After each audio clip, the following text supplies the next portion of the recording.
Բարև ձեզ, Ստեփան Գրիգորյան YouTube-յան ալիքի մասնակիցներ, ողջունում եմ ձեզ բոլորիդ,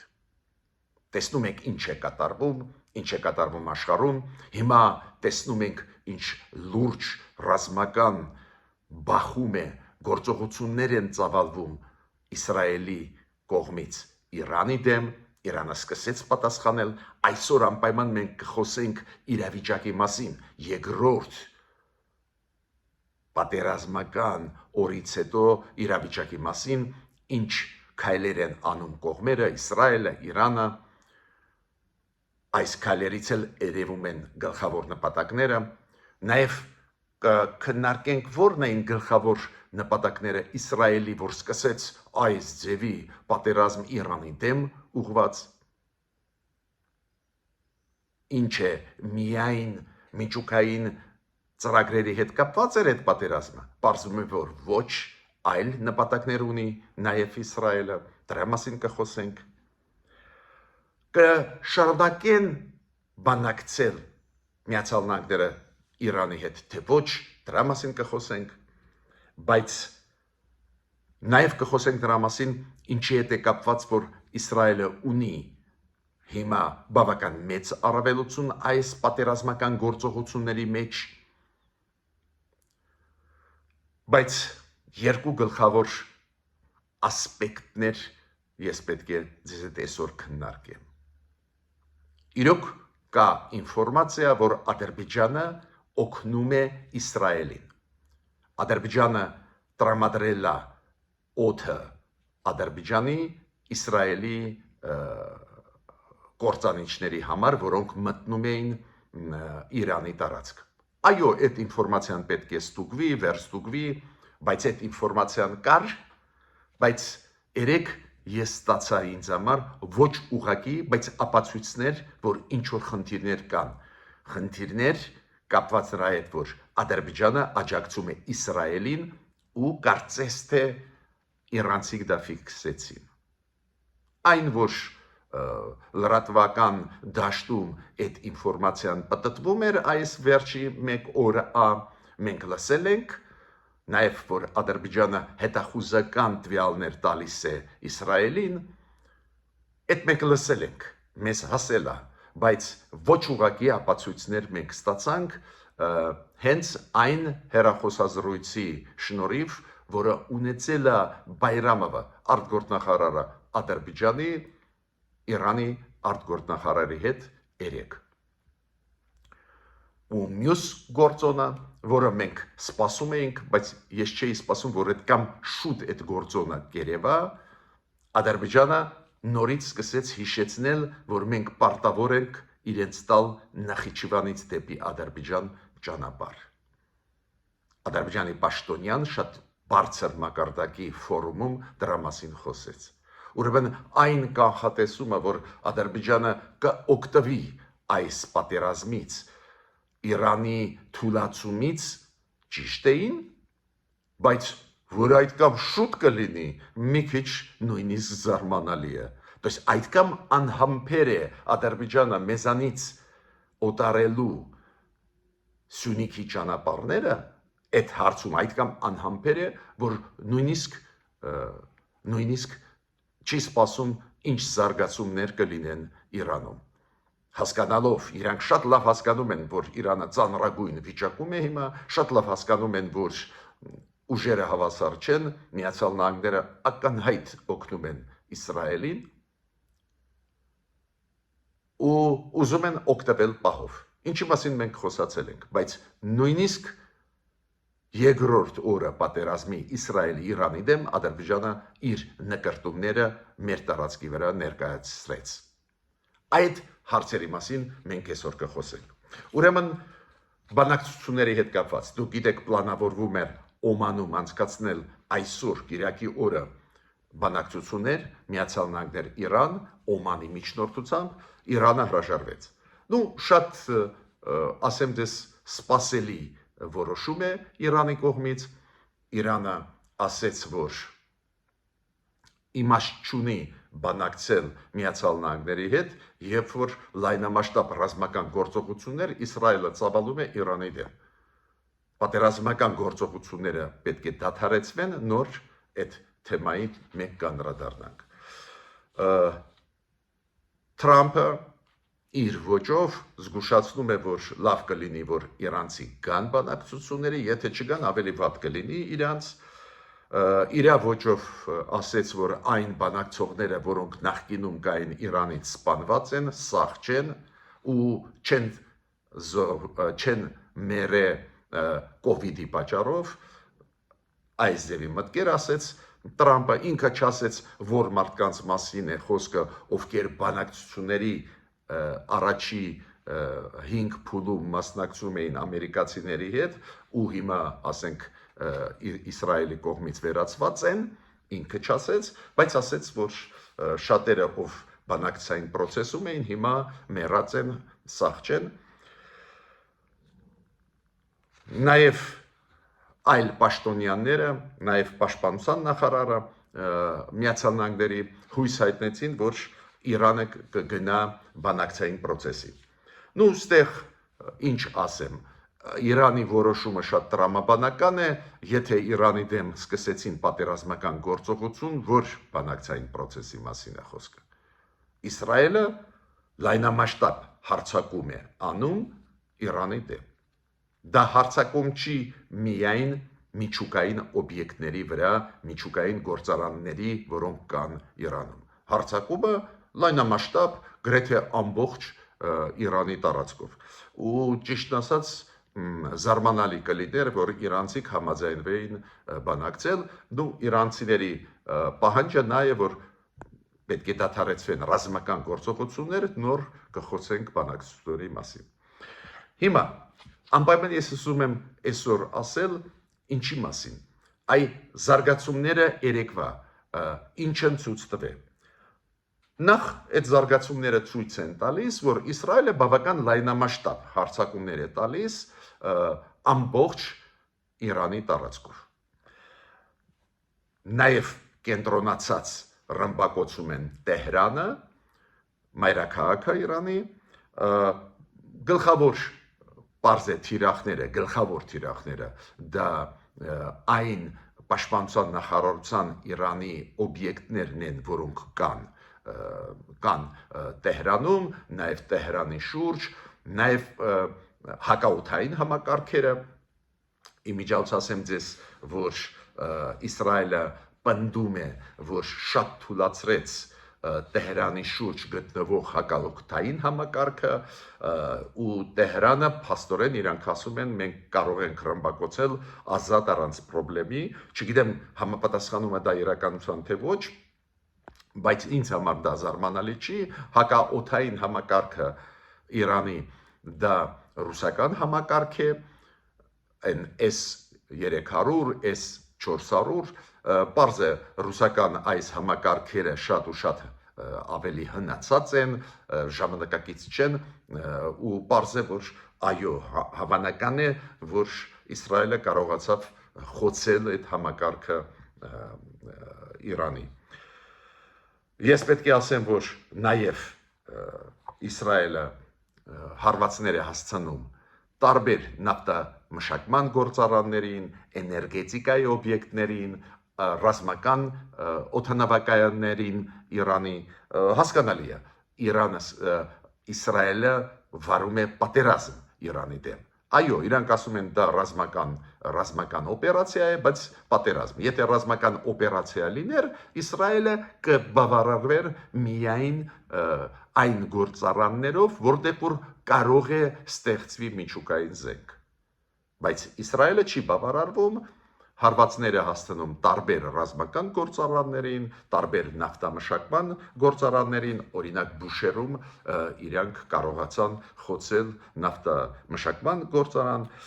զոհեր կան, պարզ է, երբ որ անցկացվում է այդպես մեծ ռազմական գործողություններ, պարզ է զոհեր են լինում նաև քաղաքացիական մարդկանց մեջ, օրինակ Իսրայելի հրթիռներից մեկը ընկավ վնաս հասցրեց լուրջ մանկական հիվանդանոցին գտնվող Տեհրանում։ Այս ձևի սխալներ դժբախտաբար պատերազմներում լինում են ու այս պահի դրությամբ 78 ֆիքսված զոհ կա Իրանում, 320 մարդ վիրավորված կան։ 9 այդ զոհված մարդկանցից 9 դա ֆիզիկոսներ են, միջուկային ոլորտի մասնագետներ, Իսրայելը հպարտանում է, որ իրանց ինքը ոչնչացրեց։ Իրանը, պարզ է,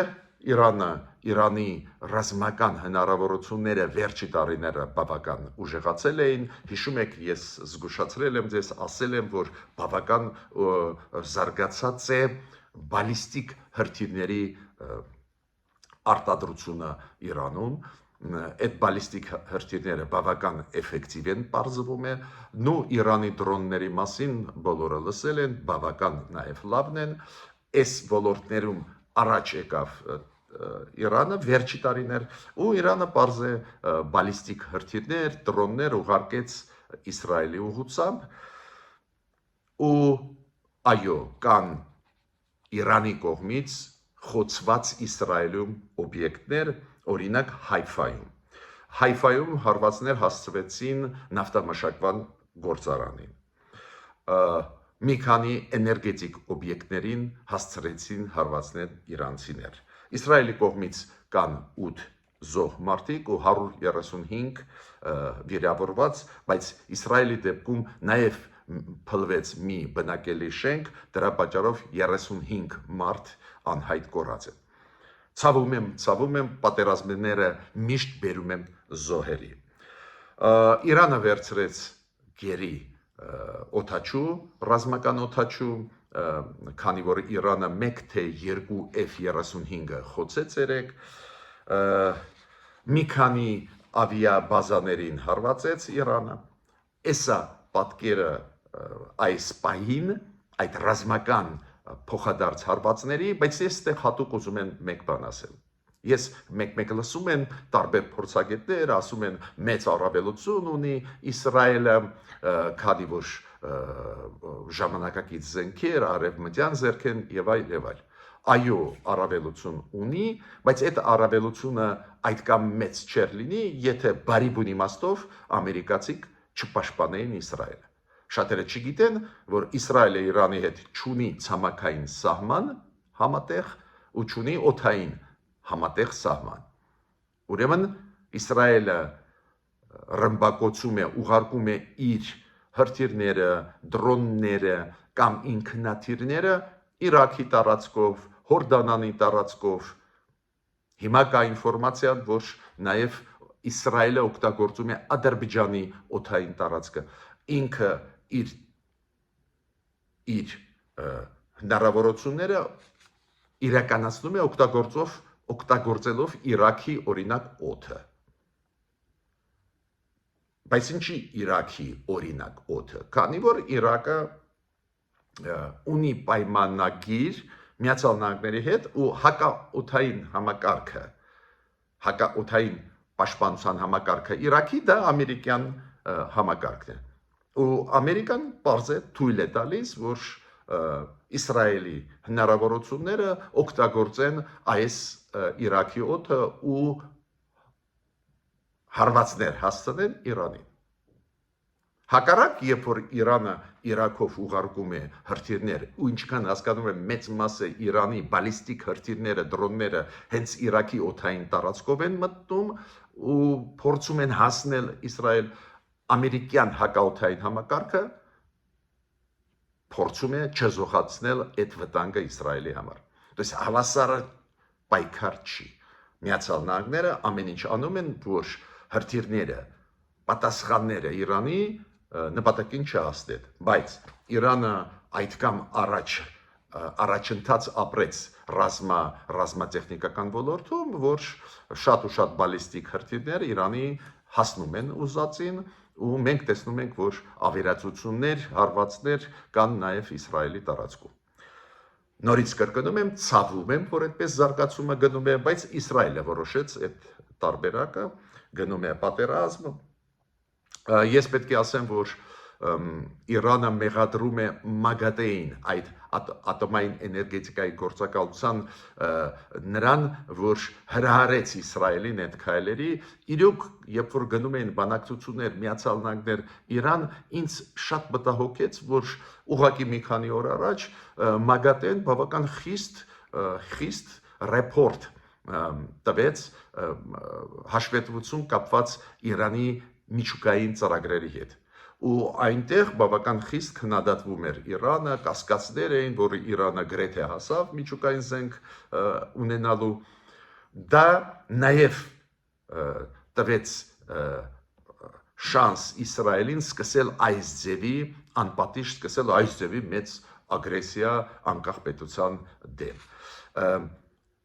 Ու Իրանը հետ նշեց դա իր հայտարարությունով, որ ՄԱԳԱՏԷ-ի դերը ստեղ կոնստրուկտիվ չէր, մինչդեռ գնում էին բանակցություններ Միացյալ Նահանգներ Իրան։ Ես ստեղ պետք է ասեմ, որ երեք ձեզ ասեցի երկու օբյեկտների մասին, որոնք ռմբակոծել է Իսրայելը, Ֆորդոյի գործարանը միջուկային ծրագրերի հետ կապված եւ Նաթանզի գործարանը։ Բայց կա նաեւ գործարան Սպահանում, այնտեղ իրոք խոշոր գործարանն է կապված միջուկային ծրագրերի հետ, երեք Իսրայելը նաև այդ գործարանը լրջագույնս ռմբակոծեց։ Հիմա Իրանը պարզ է ունի հնարավորություններ ոչ միայն ուժային պատասխան տալ Իսրայելի, նաև ունի քաղաքական, տնտեսական լուրջ լծակներ ազդելու process-ների վրա։ Ուրեմն Հորմուզի նեղուցը Իրանը սպառնում է, որ կփակի։ Հորմուզի նեղուցը կոնտրոլի տակ է Իրանի, դա Իրանի տարածքն է, Իրանի նեղուցքն է, ու Իրանը ասում է մենք դա կփակենք։ Այն մարդկանց, ով չգիտի այդ թվերը, ասեմ, որ այն նավթը, որը էքսպորտ է արվում աշխարհով 25%-ը հենց նավթի անցնող Հորմուզի նեղուցի միջոցով է։ 25% նավթի այդ էքսպորտը կարող է դադարեցվի, եթե Իրանը ի վերջո որոշում ընդունի։ Նու Իրանը այդ սպառնալիքը ինչու է բերում, զգուշացնում է, որ եթե պատերազմական գործողությունները երկարաձգվեն, Իսրայելը շարունակի ռմբակոծել, իրանք այս քաղաքական, տնտեսական լծակը անպայման կօգտագործեն, նու դա ավտոմատ կբերի ինչին, կբերի բարձրացմանը գների նավթի շուկայում, մասնագետները ասում են կարող է հասնի նույնիսկ 300-350 դոլարի մեկ բարելի դիմաց, նու ավտոմատ դա կխփի հենց Տրամպի քաղաքականությունը հայտնի է, ինքը ուզում է գցել նավթի գները տարբեր պատճառներով, դրանով թուլացնելով այն երկրները, ովքեր նավթի պաշարներ ունեն ու ուժեղացնելու Ամերիկայի դերը աշխարհում,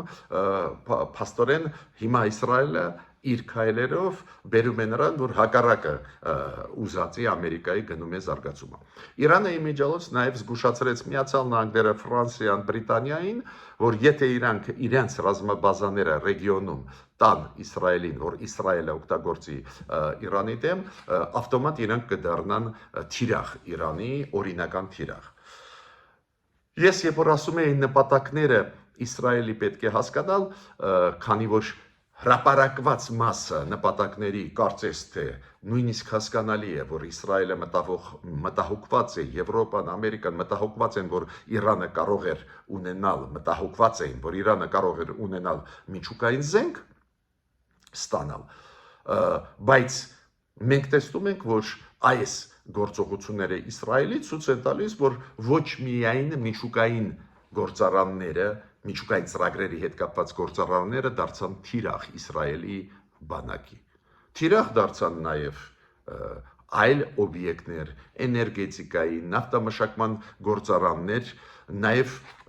ռազմական օբյեկտներ գտնվող Իրանում։ Նպատակը Իսրայելի ավել է, Իսրայելը ուզում է իրոք շատ թուլացնել Իրանը, Իրանի նաև ռազմաարդյունաբերության համալիրը։ Ու երրորդ նպատակը, որի մասին մենք չենք խոսացել, որի մասին խոսացել է Նետանյախուն, Իսրայելի վարչապետը երեք, որ իրանք ուզում են փոխել իշխանությունը Իրանում։ Կոպիտ ասած, այատոլաների այս իշխանությունը մեկ-մեկ այդպես են ձևակերպում, այդպես անել, որ հեղափոխություն լինի ու Իրանը այլ քաղաքական համակարգ կառուցի։ Իրանի շախի տղեն Ռեզա Կիր Պեհլևին ապրում է Միացյալ Նահանգներում ու հանդես եկավ հայտարարությամբ։ Կոչ արեց ժողովրդին, որ ժողովուրդը ոտի կանգնի այսօրվա Իրանի իշխանությունների դեմ։ Ինքը ասեց, որ պետք է օգտվել այս պայից ու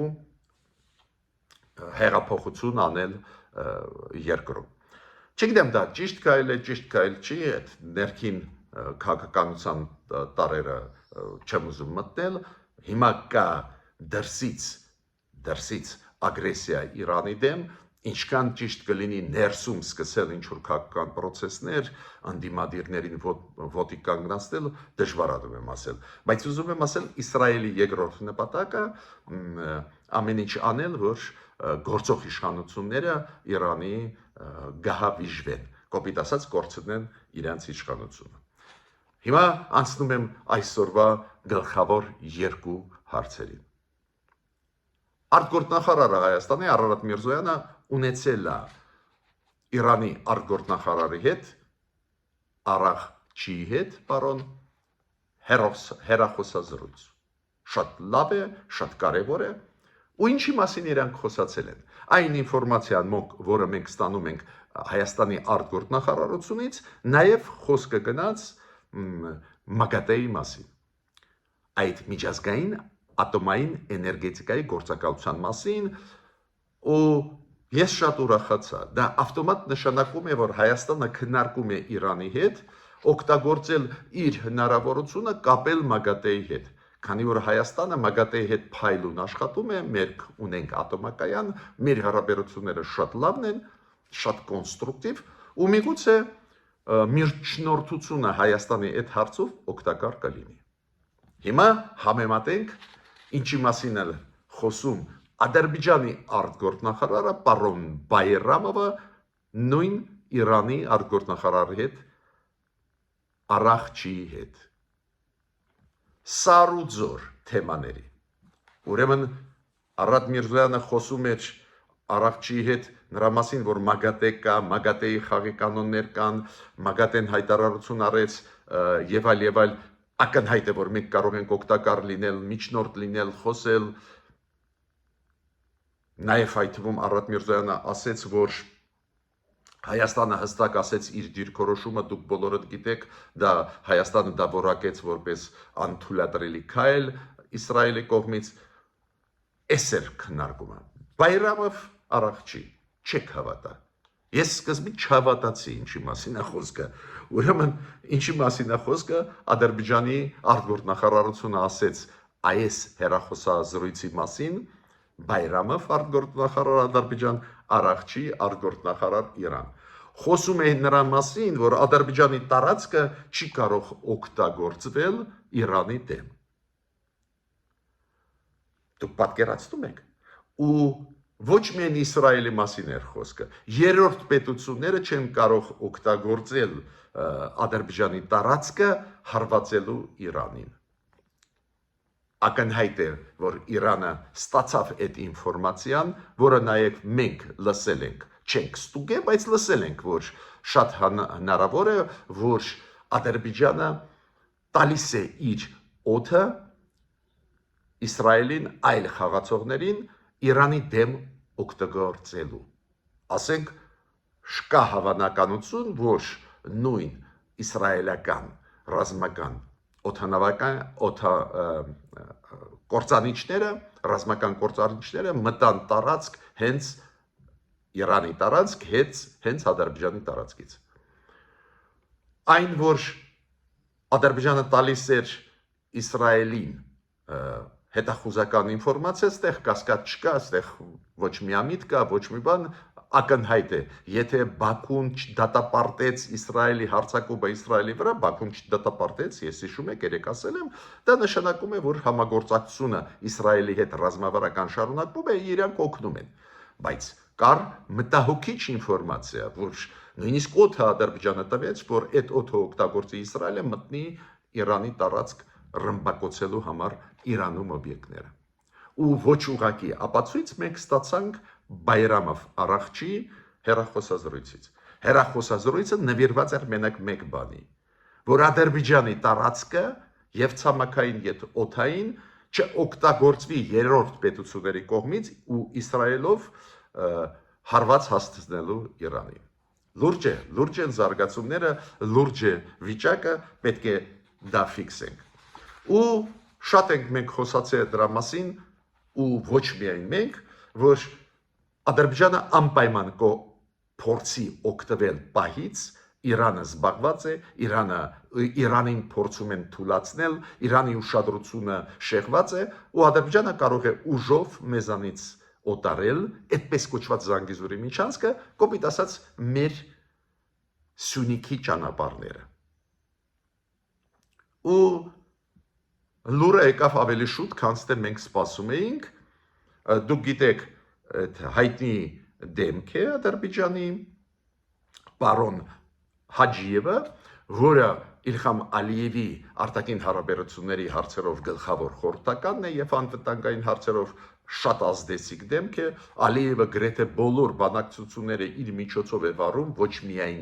արտգործ նախարարի միջոցով վարում է ու ամենակարևոր հարցերով։ Ու այդ Հաջիևը գտնվում է Պրագայում, Չեխիայում, մասնակցում է այն մեծ ֆորումին, որին մասնակցեց նաև Նիկոլ Փաշինյանը, երեք ու ելույթ ունեցավ, այդ ելույթների մասին ավելի ուշ կխոսենք, ավելի կարևոր հիմա հարցեր կան։ Ու Հաջիևը այդ ֆորումում երեք ելույթում ասաց, որ Հայաստանը Նախիջևանը պահում է շրջափակման մեջ 30 տարի, պարտավոր է տառն այս ճանապարհ, մենք պարտավոր չենք, մենք հետո կնայենք կտանք Հայաստանին ճանապարհներ թե ոչ, դες Ադրբեջանը չի ուզում ապա շրջափակում։ Իրանք ասում են, չէ, մեր ճանապարհը մեզ պետք է տակ, ու դուք եք շրջափակման մեզ պահում։ Սուտը ստի վրա։ Ուրեմն Հայաստանը շրջափակման մեջ է շարունակում մնալ Ադրբեջանի ու Թուրքիայի կողմից 35 տարի։ Դες քիչ է որ դա սուտ է, ինչ ասում է պարոն Գաջիևը, բացի դրանից ինքը սպառնում է։ Ինքը ասում է այդ ճանապարհը, որ դուք պարտավոր եք տալ։ Պարզ է դա պատահականություն չի, ողջևորված է Ադրբեջանը, որ Իրանի ուշադրությունը շեղված է ու ինքը կարող է լուծել ուժով այդ հարցը։ Ուրեմն մեր իշխանություններին ասում ենք, այս մեր կանխատեսումը, մտահոգությունը ճիշտ էր, Ադրբեջանը կփորձի օգտվել։ Պարզը այս պայն միգուցե չհամարձակվեն ինչ-որ քայլեր ուժային անել մեր դեմ Հայաստանի հարավում մեզանից օտարելու Սյունիքի ճանապարհները, բայց եթե պատերազմական գործողությունները Իրանի դեմ շարունակվեն ու շատ թուլանա Իրանը ռազմական կոնտեքստով, ամեն ինչ կարող է լինել, պետք է պատրաստ լինենք տարբեր սցենարների։ Ես ավարտեցի իմ ելույթը, խնդրում եմ բաժանորդագրվել, կիսվել, լայքել։ Մինչ նոր հանդիպումներ։